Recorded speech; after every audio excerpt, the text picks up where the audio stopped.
Yes. I'd like to find out how you could have come to the conclusion that the Ministry of Trade has been cleared of the extortion allegations which were made, frivolous or otherwise, when indeed the parliamentary committee has just begun its work.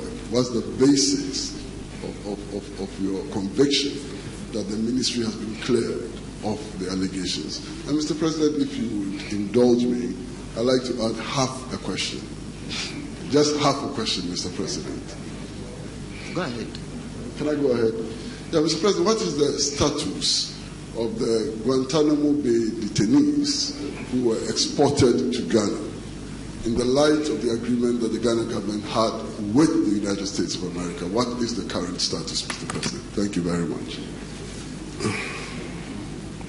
When the alleged scandal, cash for seats scandal hit,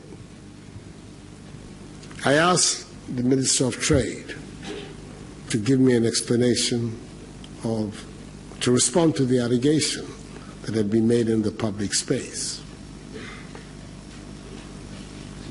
I was there at the occasion, and nobody had made me aware that there was anything like people buying money to sit next to me or anything.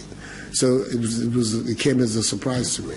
And I asked for an explanation from him, and he gave me a full account of the process that had been undertaken, the monies that had been paid, the use of the monies, and I mean a full accounting.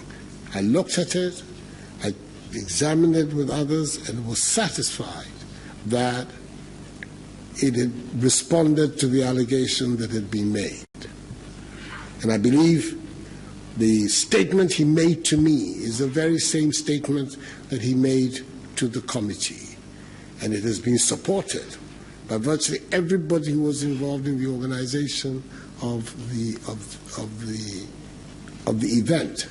So I believe that I was on firm ground in saying to myself that yes, an allegation has been made, it has been looked into, queries that I put on the matter have been responded to, and I'm satisfied with the quality of the responses that I have got. The fact that there is a public inquiry in it, in itself, to me, does not shake my own conviction that there was nothing untoward had taken place. And that is the reason why I took the position that I did. I took that position before the inquiry was launched. At the time when the parliamentary process was going on, there was a lot of talk about the procedures that the minority had taken, or defects in it and flaws in it and everything. But at the end of the day, I supported the decision taken by the Speaker that, come what may, the inquiry should be launched so that there can be no question that anybody is attempting to cover up anything. And people can see in the bright light of day there on television exactly what took place and make up for themselves their own mind whether or not something had gone wrong. And I believe that that is the way we should go in this country. It's the second time it has happened, as I say. In the years before, every effort to get government to crank up the parliamentary machinery to investigate Suba, Jida, Booth, it is that, all fell flat. In some cases, the Speaker didn't even allow those motions to hit the floor, let alone to be debated. I think there's a big improvement on that atmosphere and the way in which some of these things are now being handled. And I'm satisfied about it. I don't have any difficulty. Get no detainees. The period is up. A decision has to be made and that decision is under active.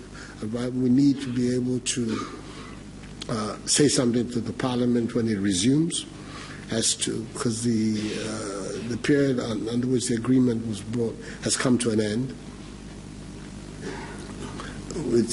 We have to decide whether or not we're going to grant them permission to stay, whether we're going to make arrangements for them to go somewhere else. All those things are being actively examined as we sit.